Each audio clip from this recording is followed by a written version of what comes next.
올려드립니다. 오늘 우리가 다시금 감사절기를 지키게 됩니다. 여기까지 인도해 주셨던 하나님의 은혜와 그 손길들 우리가 기억하며 감사함으로 나아가는 예배가 되길 원합니다. 오늘 우리가 세상을 살면서 당연한 것이다 라고 생각하는 것들이 있습니다. 원래부터 우리에게 있었던 것이다 라고 생각하는 것들이 있죠. 그런데 그것을 잃어버리게 될 때 그것이 당연한 것이 아니었음을 새삼 깨닫게 되는 겁니다. 당연하게 오늘 우리가 숨쉬고 호흡하고 이렇게 사는 것이다 라고 생각하였는데, 숨쉬기가 어려워지고 또 건강을 잃어버리게 될 때 그 건강의 소중함을 우리가 느끼게 되잖아요. 생명의 위기 가운데 처하게 되어졌을 때 그 생명의 소중함을 깨닫게 되어집니다. 우리가 함께 모여서 이렇게 하나님을 찬양하고 예배하고 함께 교제하는 것, 이게 당연한 것이다 라고 생각하였습니다. 그런데 한 3년간이 넘는 코로나 기간 동안 그것도 당연한 것이 아니다라고 하는 것을 깨닫게 되어지지 않습니까? 그 당연한 것이 아님을 아는 것, 여기서부터 감사가 시작되어진다라고 하는 겁니다. 이전보다 오늘 우리는 얼마나 더 풍성하고 넉넉하고 모든 것이 자유로운 세상 가운데 살게 되어졌습니까?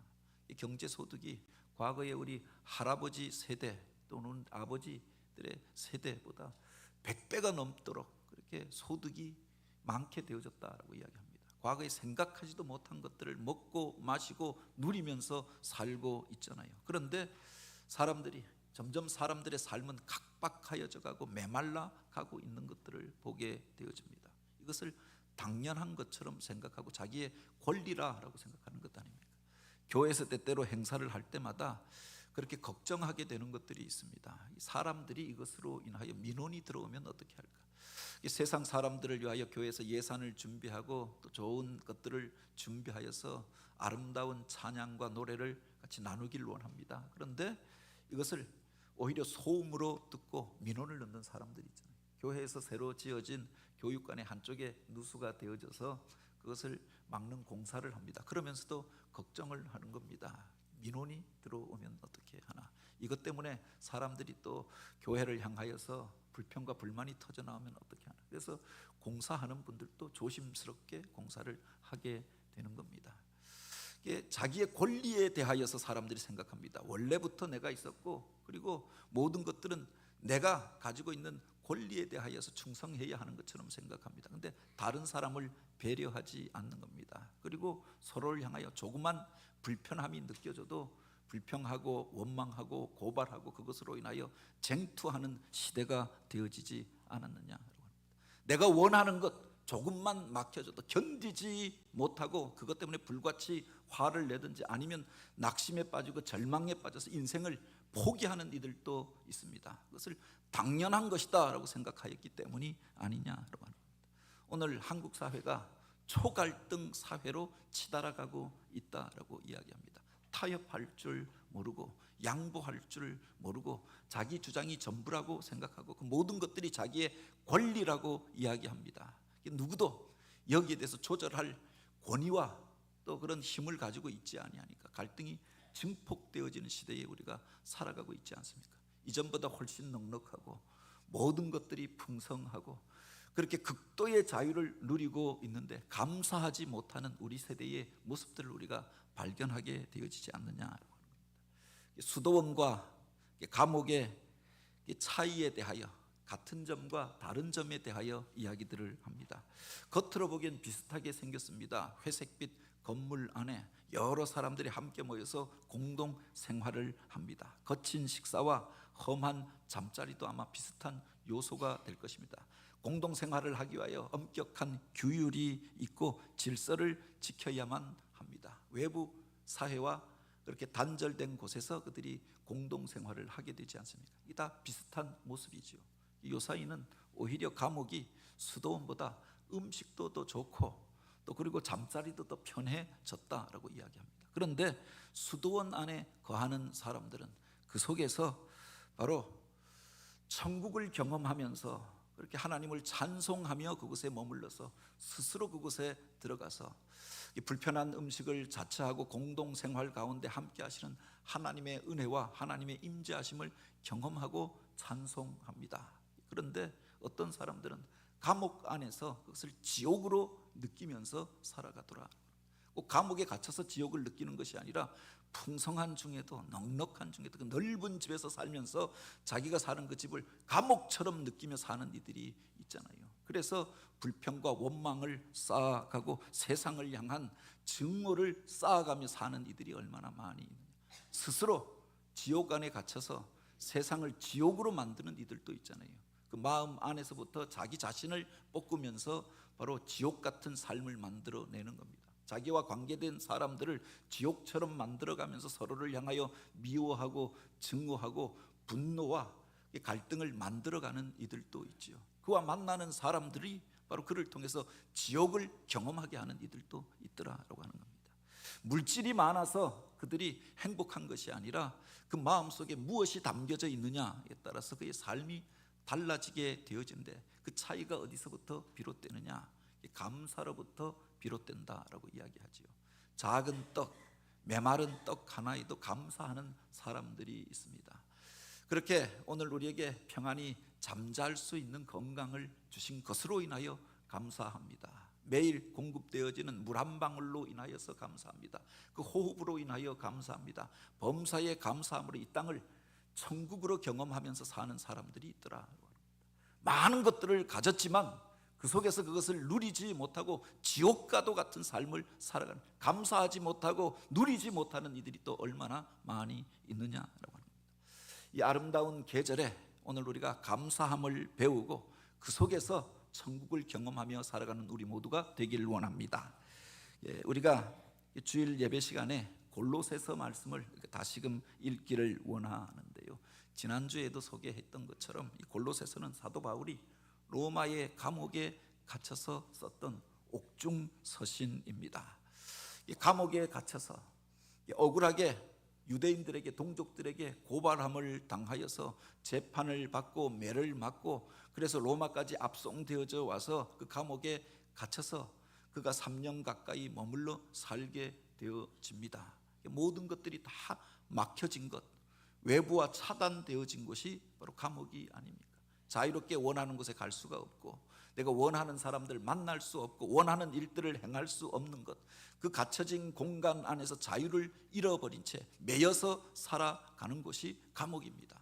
답답할 수밖에 없고 억울할 수밖에 없고, 그가 나이가 들고 또 병들어서 연약하여졌던 지경에서 그 차가운 겨울을 그 감옥 안에서 나야만 했습니다. 그러니 여러 가지로 그렇게 탄식과 아픔이 터져 나올 수밖에 없는 그런 상황이 아니었습니까? 더구나 그 긴 선교 여행 과정 속에서 또 유대인들의 공격으로 인하여서 그 몸 안에 육체의 가시라라고 불려지는 질병을 안고 달고 살았던 사람이 아닙니까? 그것 때문에 고통을 당하였고 하나님 앞에 몇 번에 걸쳐서 그 치유를 위하여 구하였지만 내 은혜가 족하도다 하나님께로부터 돌아왔던 응답은 그것이었습니다. 감옥 안에서 그 병을 치료하지도 못하고 차가운 감옥 안에 지내야 했던 바로 바울, 그가 성도들에게 자기가 그렇게 자기를 걱정하던 성도들, 자기를 위하여 좋은 소식을 전하여 주었던 그들에게 보냈던 편지가 바로 옥중 서신이지요. 그 중에 하나가 바로 빌립보서, 그리고 에베소서, 골로새서, 빌레몬서였고, 마지막에 그가 다시금 감옥에 gat히게 되어졌을 때 썼던 서신이 디모데 전후서라고 이야기합니다. 그런데 그 서신 속에서 반복되어지는 말들이 있다. 이 골로새서에서 계속 반복되어지는 말이 감사라고 하는 말입니다. 너희가 감사하라라고 이야기합니다. 감사하는 마음으로 오늘 우리가 하나님을 찬양하자라고 이야기합니다. 감사할 수 없는 조건인데 그가 어떻게 감사하였는가? 빌립보서에 보면 기뻐하라, 항상 기뻐하라, 내가 다시 말하노니 기뻐하라. 자기를 걱정하는 사람들에게 기뻐하라라고 이야기하고, 아무것도 염려하지 말고 오직 모든 일에 기도와 그렇게 간구로 하나님 앞에 감사하라, 그들을 권면하고 있는 바울의 모습을 보게 되어집니다. 데살로니가 전서에 보면 항상 기뻐하라, 쉬지 말고 기도하라, 범사에 감사하라. 걱정하는 성도들을 향하여 그렇게 권면하였다라고 하는 겁니다. 모든 것이 막혀지고 자기가 원하는 것들을 이룰 수 없는, 갈 수 없는 상황이었고 답답한 자리 가운데서 어떻게 그가 감사하고 기뻐할 수 있었느냐라고 하는 겁니다. 오늘 본문에 보면 그가 그렇게 이야기합니다. 이는 그리스도 예수 안에 있는 너희의 믿음과 모든 성도에 대한 사랑을 들었음이라 라고 이야기합니다. 그 속에서 그 믿음으로 인하여서 환경을 극복하고 넘어설 수 있었음을 보게 됩니다. 그 안에 하나님을 향한, 하나님의 함께 하심을 향한, 하나님의 구원을 향한 분명한 믿음의 고백이 그 안에 있었기 때문이 아닙니까? 그러니 보여지는 것들로 인하여 낙심하지 않고 그것을 넘어서서 하나님 앞에 감사할 수 있었다. 더구나 그가 이와 같이 세상 가운데서 믿음으로 오늘 우리가 구원함을 얻는다라고 하는 이 복음을 전하였는데 마음속에 남겨졌던 도시가 있었습니다. 골로새에는 가서 복음을 전한 적이 없었습니다. 에베소까지 가서 복음을 전하였다라고 합니다. 그곳에서도 200km가 더 떨어져 있는 것이 골로새였다라고 이야기하지요. 사도 바울의 1차, 2차, 3차 전도 여행 가운데 그가 들리지 못했던 것이 골로새였습니다. 그런데 그가 나중에 사람들을 통해서 소문을 듣게 되어진 겁니다. 아니, 에바브로 디도를 통하여서 그가 골로새 교회의 성도들이 그를 위하여서 기도하던 중에 바로 돕는 선교 헌금을 가지고 그 감옥을 찾아오게 되어졌던 겁니다. 그래서 그 답신으로 썼던 것이 골로새서였다라고 이야기하죠. 내가 가서 세운 교회가 아니었고 가기를 원하였지만 여건과 상황이 허락되지 못하여서 복음을 전하지 못하였던 것입니다. 그런데 예수를 믿고 은혜 받은 사람들이 골로새에도 가서 복음을 전하여서 교회가 세워졌을 뿐만 아니라 믿는 이들이 일어나서 그곳에서 하나님을 예배하고 있다라고 하는 소식을 듣게 되어졌던 겁니다. 이것으로 인하여 그가 감사하게 되어졌던 거죠. 그들이 믿고 그냥 끝난 것이 아니라 오히려 사도를 걱정하고 또 그 선교사를 위하여서 선교금을 보내면서 중보하고 있다. 그들의 사랑으로 인하여서 또한 감사하게 되었다라고 하는 겁니다. 그 믿음으로 오늘 우리가 구원함을 얻고 그 믿음으로 의롭다 인정함을 받고 그 믿음으로 하나님의 자녀가 되어지고 천국 백성이 되어진 줄 믿으시기 바랍니다. 그 믿음이 중요한데 그래서 그들을 믿게 하고자 예수를 믿고 구원 얻게 하고자 하여서 그가 자기의 청춘을 다 바쳐서 온 세계를 달며 복음을 전하였는데 그곳에는 내가 직접 가지 못하여서 늘 마음속에 남겨져 있었던 도시였습니다. 그런데 그곳에서도 이 복음이 들어가서 저들이 예수를 믿게 되어지고 하나님 나라의 백성이 되어지고 그 믿음 안에서 같이 교제하게 되어졌으니 그것으로 인하여 감사하였다. 이 계절에 오늘 우리가 하나님을 믿게 된 것으로 인하여 세상의 조건과 상황 보면은 내 원하는 대로 그 모든 것들이 다 이루어지지 아니할 때가 있죠. 그래서 답답해하고 그래서 걱정하고 그래서 염려하게 되어지는 것 아닙니까? 그럼에도 불구하고 하나님의 놀라운 은혜로 인하여서 오늘 우리가 구원을 얻게 된 것들 또 함께해서 같은 믿음의 길을 가는 사람들로 인하여서 먼저 감사할 수 있게 되길 원합니다. 바울이 감옥에 갇혀 있지만 내가 다 못하였던 일이지만 하나님께서 놀라운 은혜로 그 일들을 행하여 가심을 바라보면서 감사하였던 거죠. 그들이 겨우 믿고 구원 얻는 정도가 아니라 모든 성도에 대한 사랑을 들었음이라 라고 있습니다. 그들이 믿음 안에서 하나가 되어져서 서로를 위하여서 사랑으로 중보하고 믿음의 공동체를 세워가고 사랑의 공동체를 세워가는 소식을 듣고 감사합니다. 그 사랑 안에 성령께서 거하시고 또 하나님께서 역사하시는데 그들이 그 사랑의 역사로 인하여서 복음을 전파할 뿐만 아니라 먼 곳에 떨어져서 그들과 상관없는 것처럼 되어져 있었던 사도 바울까지 위하여서 도우면서 선교군까지 보내왔던 겁니다. 그들의 그 소식을 들으면서 감사할 수밖에 없었다라고 하는 거죠. 오늘 우리가 세상을 살아갈 때 상황과 조건을 바라보면은 우리 가운데서 감사를 빼앗아가는 것들이 얼마나 많이 있습니까? 그러나 믿음으로 하나님 앞에 감사하고 그 사랑 안에 머물러서 하나님 앞에 감사와 찬양이 되어지는 우리의 인생, 우리의 신앙이 되길 원합니다. 그럼에도 불구하고 세상 가운데서 그 믿음을 빼앗아가는 일들이 얼마나 많이 있느냐라고 하는 겁니다. 믿음으로 살고자 하였습니다. 예수 믿고 이제 내 인생을 하나님 앞에 맡기고 살고자 하였는데 맡겼는데 그 일이 그대로 내 원하는 대로 되어지지 않는 것 같은 상황도 있잖아요. 내 믿음을 흔들어 놓는 일들이 세상 가운데 얼마나 많이 있느냐라고 하는 겁니다.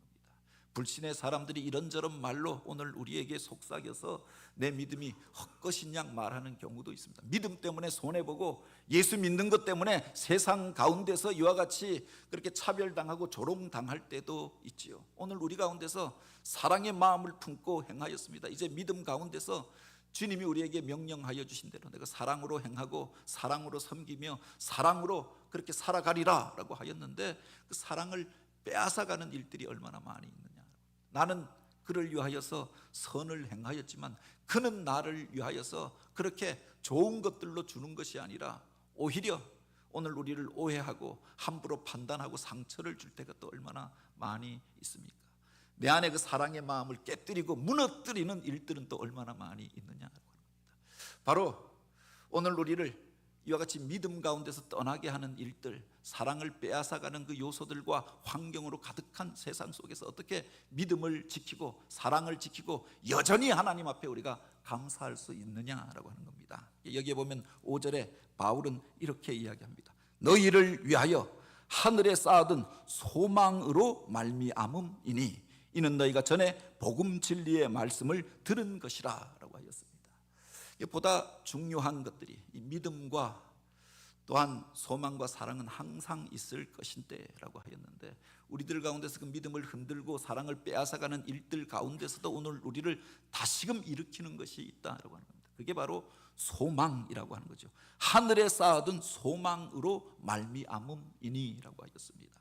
이 땅에 우리가 소망을 들고 살아갔다라고 하면은 세상 가운데서 물질적인 손해를 보면은 모든 것을 다 잃어버린 것처럼 낙심할 수밖에 없습니다. 사람에게 오늘 우리가 기대와 믿음을 두고 살았다라고 하면 그 믿음을 배반하는 사람으로 인하여서 상처받고 다시금 일어설 수가 없는 것 아닙니까? 사람 바라보고 세상 바라보면은 낙심할 수밖에 없는데, 오늘 우리가 하늘의 것들 바라보고 영원한 나라를 바라보고 소망을 품고 살고 있으니 그 낙심할 수밖에 없는 상황 가운데서, 갇혀진 자리 가운데서도 다시금 일어나서 바로 그 속에서 하나님 앞에 감사하게 되어졌던 거지요. 세상을 살면서 열심히 준비하였습니다. 내 원하는 대로 그 모든 일들이 다 되는 것이 아니잖아요. 사랑하는 이가 영원히 같이 살기를 원하였지만 이런저런 상황으로 우리 곁을 떠나갈 때가 있습니다. 이 세상을 떠나갈 때에도 믿음의 사람들이 그 속에서도 찬송하고 감사할 수 있는 이유가 있지 않습니까? 이 땅의 것이 전부가 아니라 영원한 나라가 있음을 우리가 알기 때문에 감사하는 거죠. 하늘의 소망을 우리가 가지고 있기 때문에 그곳에서도 찬송할 수 있다라고 하는 겁니다. 바로 너희를 위하여 하늘에 쌓아둔 소망으로 말미암음이니, 이 감옥에 갇혀서도 하나님께서 그에게 보여주셨던 비전이 있었습니다. 이것이 여기서 끝나는 것이 아니라 하나님께서 이 일을 통하여 행하실 그 일들을 기대하고 소망함으로 그 속에서도 감사할 수 있었던 거죠. 먼저 그가 하나님의 보여주시는 비전을 쫓아서 아시아로 가려고 하던 계획을 돌려서 배를 타고 유럽으로 건너가게 되어집니다. 빌립보에서 복음을 전하였습니다. 믿음의 열매가 없고 오히려 귀신 들린 아이를 고쳐주었는데 그것 때문에 고발당하여서 감옥에 갇히게 되어졌던 것 아닙니까? 억울한 상황이었습니다. 그들에게 복음을 전한 것이 전부였고 귀신 들린 아이를 깨끗하게 고쳐준 것이 바로 진실이었습니다. 그런데 그 종의 주인이 그 점치는 아이 때문에 점을 못 보게 되었다, 손해보았다 고발하였고, 유대인들이 몰려와서 참소하고 고발하면서 감옥에 갇혀서 매를 맞고 억울하게 묶여진 자리 가운데 있었습니다. 갇혀진 자리 가운데서도 하나님이 행하실 일들 바라보고 찬송하고 감사하였더니 바로 그 밤에 놀라운 일들이 벌어지게 되어지잖아요. 묶여졌던 것들이 풀려지고 그 땅이 흔들리고 갇혀졌던 문이 열려지고 그를 지키려고 세워놨던 간수가 자기 앞에 무릎을 꿇고 그와 같이 두려움으로 떨고 있는 모습들을 보게 되죠. 그에게 복음을 전하고 그가 빌립보에 처음 익은 열매가 되어졌다, 처음 신자가 되어졌다라고 합니다. 그것을 기억할 때 이제 그가 로마의 감옥에 갇히게 되어졌습니다. 하나님께서 나를 이곳에 갇히게 하신 것, 이곳에서 이와 같이 묶여진 채 이곳에 머물게 하신 것, 그 속에 하나님의 놀라운 일들이 담겨져 있음을 그가 고백하면서 그 소망 가운데 감사할 수 있었던 거지요. 내가 땅 끝까지 이르러 내 복음을 전하게 되리라. 내가 로마에 이르를 뿐만 아니라 땅 끝까지 가게 되리라 약속하였는데 이게 끝이 아니라라고 생각하니 이곳에 갇혀진 일로 인하여 하나님께서 새 일들을 이루실 것들을 소망하게 되어졌으니 감사할 수 있었다. 그 소망 속에 오늘 우리가 여전히 감사하게 되길 원합니다. 추수감사절은 두 가지 유래를 가지고 있다라고 이야기합니다. 성서적인 그 배경을 보면은 성경에 나오는 이스라엘 사람들이 지켰던 세 가지 절기 가운데 세 번째 절기 초막절로부터 비롯되어집니다. 가을철에 모든 추수를 마치고 그들이 초막을 짓고 그리고 하나님 앞에 감사의 절기를 지켰습니다. 그래서 초막절이라고도 이야기하고 모든 열매를 다 저장하여 놓고 수장하여 드린 이후에 지켰던 절기다. 그래서 수장절이라고도 이야기하는데 10월쯤에 우리의 절기로 보면 음력으로 그들로 7월이었으니까 우리로 보면 9월 말 10월 초에 바로 이 초막절 절기를 지키게 되어집니다. 그들이 여기까지 인도해 주신 하나님, 이 아름다운 열매를 거두게 하신 하나님, 그리고 이 땅 가운데서 그 풍성한 은혜를 베풀어 주셨음에 대하여 감사함으로 바로 이 초막절 절기를 지켰습니다. 그리고 또 하나의 유래가 있는데 보다 직접적으로 11월 둘째 주나 셋째 주에 추수감사절을 지키게 된 것은 처음 미국에 건너갔던 청교도들, 미국의 조상이 되어졌다라고 하는 그들이 바로 그 신앙의 자유를 찾아서 그렇게 광활한 대서양을 건너서 신대륙에 도착하게 되어지잖아요. 그 바다를 건너면서도 많은 사람들이 죽었고 뿐만 아니라 그 차가운 추운 겨울을 나면서도 그들이 그곳에서 여러 사람들이 죽게 되어집니다. 그들을 묻고 그 봄에 메마른 땅을 개간하고 처음 씨앗을 뿌렸는데 가을철이 되어져서 처음 열매를 거두게 되어졌던 거죠. 그 열매를 가지고 여기까지 인도해 주신 하나님, 그 고난 속에서도 우리를 살게 하신 하나님, 새로운 일들을 이루실 그 하나님 앞에 감사함으로 바로 감사절기를 지켰는데 그게 지금 우리가 지키는 추수감사절의 유래가 되었다고 하는 겁니다. 여기서 우리가 기억해야 할 것이 그들이 모든 것을 얻은 다음에 감사한 것이 아니었다라고 하는 겁니다. 이스라엘 백성들이 초막절을 가장 먼저 그렇게 지켰던 때가 언제냐? 광야 가운데서 지켰던 겁니다. 출애굽기 22장에 보면 너희가 이 초막절을 지키라라고 하였습니다. 너희가 약속의 땅에 들어가서 기업을 얻게 될 것이고 그 열매를 거두게 될 것이니 너희는 바로 이 초막절을 지키라라고 했습니다. 그 땅을 얻고 열매를 거둔 다음에 지킨 것이 아니라 광야 가운데서 그 말씀을 받고 그 절기를 먼저 지키게 되었다라고 합니다. 감사함으로 하나님 앞에 예배하였더니 하나님께서 약속하신 일들을 이루어 주셔서 그 땅에 들어가게 하시고 그 땅을 기업으로 얻게 하시고 그리고 그 열매를 거두게 하였던 거지요. 이게 바로 추수감사절을 처음 지켰던 청교도들도 그러했다라고 하는 겁니다. 그곳에 가서 어려운 여건 속에서 메마른 땅을 개척하면서 그들이 처음 거두었던 열매라고 하는 보잘것없는 것들이었습니다. 오늘 강단에 풍성한 열매들이 있는데 올해는 과일이 잘 되지 않았다라고 이야기합니다. 그래서 바로 그 쌀로 드렸던 이렇게 구역들, 그 샘터들도 많이 있는데 그럼에도 불구하고 그들이 거두었던 열매에 비하면 오늘 우리가 거두고 있는 뭐 과일이라고 하는 것들도 풍성하지 않습니까? 우리 장로님 또 밭에서 호박도 가져오고 감나무도 또 누가 떼서 이렇게 올려 드렸는데 그 속에서 우리가 거둔 그 열매들과 그때 청교도들이 처음 거두었던 그 열매와 비교할 수 없는 것일 것이다 라고 생각합니다. 처음 농사를 한번 지어 보니까 농촌에서 아마 내가 목회를 계속하게 되면 농사를 배워야 하는 게 아닌가 해서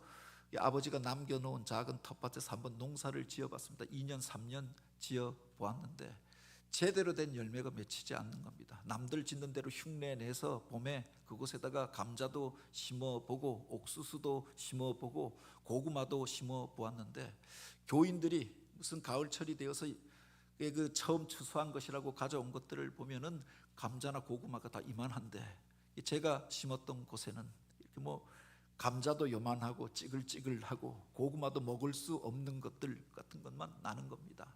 땅이 아직 척박하고 몇 년 동안 버려져 있었고 농사를 처음 짓다 보니까 제대로 좋은 것들을 거둘 수가 없었던 거죠. 그 메마른 땅에 건너가서 처음 그 땅을 개간하여서 농사를 지었을 때 그 열매가 풍성하고 그렇게 아름다운 것이 아니었을 것이다 라고 하는 것을 우리가 생각할 수 있습니다.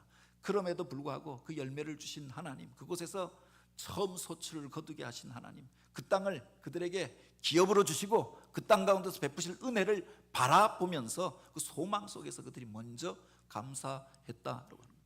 그들에게 하나님께서 성한 은혜를 더하여 주시고 하나님의 복을 누리며 살게 하신 줄 믿으시기 바랍니다. 그래서 믿음은 우리가 무엇을 얻어야 감사하는 것이 아니라 그 사람의 신앙의 고백이다라고 하는 겁니다. 하나님이 그 안에 거하고 믿음이 있는 자들만이 참으로 감사할 수가 있는 거지요. 흑인으로서 남아프리카 공화국의 최초의 대통령이 되었고 또 노벨 평화상을 받았던 넬슨 만델라라고 하는 사람이 있습니다. 원래 이름이 바로 홀리 훌라훌라라고 하는 이름을 가진 사람이었는데 그가 백인들의 이 인종차별 정책에 저항하다가 감옥에 갇히게 되잖아요. 아파르트헤이트라고 하여서 인종을 분리하여서 백인을 우등한 종족으로 생각하고 흑인들을 함부로 차별하던 이 정책에 그들이 항의하다가 그래서 그가 감옥에 갇히게 되어지는데 그가 무기징역을 받고 감옥에서 27년을 지내게 되었던 겁니다. 40대 초반에 들어갔는데 70이 넘어서 그곳에서 나오게 되잖아요. 그가 젊었을 때 바로 이 인종차별 정책에 저항할 때는 그가 무력투쟁을 불사하던 사람이었습니다. 과격하다라고 생각하여서 감옥에 갇혀서 평생을 그렇게 차단시켜 버려야 한다. 그래서 무기징역을 받았던 사람이 아닙니까? 처음 감옥에 갇혔을 때에는 그가 그 감옥에 갇혀서도 가열찬 투쟁을 하였다라고 이야기하지요. 그랬는데 몇 년이 지나고 사람들이 이제 그를 면회하러 갔는데 그의 모습이 바뀌어져 있는 것들을 보게 되었던 겁니다. 처음에는 그곳에 와서 그곳에 있는 사람들이 인권이 짓밟혀지고 있음에 대하여 항의하고 이 감옥에 가둔 것들에 대하여 그렇게 분노하면서 저항하였던 그 사람이 온화한 미소로 바뀌어져 있는 겁니다. 모든 것들이 하나님의 은혜이지요. 이렇게 고백하고 있는 것들을 보게 되었던 겁니다. 처우가 개선되어졌는가 보다, 그를 이제는 잘 대우해 주는가 보다, 사람들이 그렇게 생각했는데 그가 그 이야기를 하는 겁니다. 감옥이 바뀐 것이 아니라 내가 이곳에서 감옥에 머물러 있으면서 분노와 미움으로 가득 차서 그렇게 절규할 때에는 이것이 지옥이었고 그래서 내가 더 이상 살 소망이 없다고 생각하였는데 어느 날 주님께서 나를 만나 주시고 그 주님을 예수 그리스도를 나의 구주와 주님으로 영접한 이후에 내 마음이 천국이 되었소이다. 그렇게 닫혀진 감옥 안에 있지만 그 창살 사이로 비치는 햇빛으로 인하여 감사하였고 밤이면 그 하늘이 보여짐으로 인하여서 하늘의 별들을 바라보며 감사하였습니다. 날마다 공급되어지는 양식으로 인하여 쓰디 쓴 그 빵으로 인하여서 감사하였고 같은 감옥에 갇혀있는 같은 소망을 가진 사람들로 인하여 감사하게 되었다. 과거에 미워하고 증오하였던 그 사람들, 그들도 나와 같은 인간임을 알고 하나님을 찾고 기도하는 사람들임을 발견하고 감사하게 되어지고 그들을 위하여 기도하게 되었습니다. 모든 것이 다 닫혀진 것 같고 막혀진 것 같지만 하나님께서 열어주실 그렇게 놀라운 일들을 바라보니 가슴이 설레어서 그래서 날마다 감사하게 되어졌습니다. 27년 동안 감옥에 갇혔다가 나왔는데 이제 70이 넘어서 늙고 초라한 노인이 되어져서 병들어서 저들이 풀어줬는가 보다라고 생각했는데 여전한 청년으로 그가 이와 같이 건강한 모습으로 나와서 바로 그들 가운데 희망을 선포하는 겁니다. 우리가 이제 더 이상 싸우지 맙시다. 새로운 남아프리카 공화국을 만들어 갑시다. 저들을 용서합시다. 진실로 자기가 잘못되었다라고 고백하는 사람들은 용서해 줍시다. 그가 최초로 흑인 대통령으로 선출되어지고 많은 이들은 걱정합니다. 27년 동안 감옥에 갇혀있던 이가 대통령이 되면 비비린내 나는 복수를 하지 않겠는가라고 했는데 가장 먼저 한 일이 진실과 화해위원회를 만드는 겁니다. 역사의 진실들을 밝혀서 억울한 일들을 당한 사람들은 위로해 줍니다. 그리고 바로 그 속에서 그렇지만 저들을 용서하자. 그래서 그들 가운데서 자기 잘못을 고백하고 진심으로 뉘우치는 사람들은 과거의 죄를 다 방면해 주었다라고 하는 겁니다. 오늘 우리가 이곳에서 같이 살아야 한다. 그래서 감옥에서 보았던 환상들을 그들에게 이야기합니다. 그래서 많은 사람들이 그의 말로 인하여서 이제 흑인들이 백인을 용서하게 되어지고 백인이 흑인들을 향하여 편견을 그렇게 떨쳐버리게 되어지고 흑인과 백인이 같이 사는 사회를 만들게 되었다고 합니다. 아프리카의 수많은 나라들이 있지만 여전한 갈등과 싸움 가운데 있지만 남아프리카 공화국이 그들 가운데서 발전할 수 있었던 것, 이게 바로 이런 사람이 있었기 때문이다라고 합니다.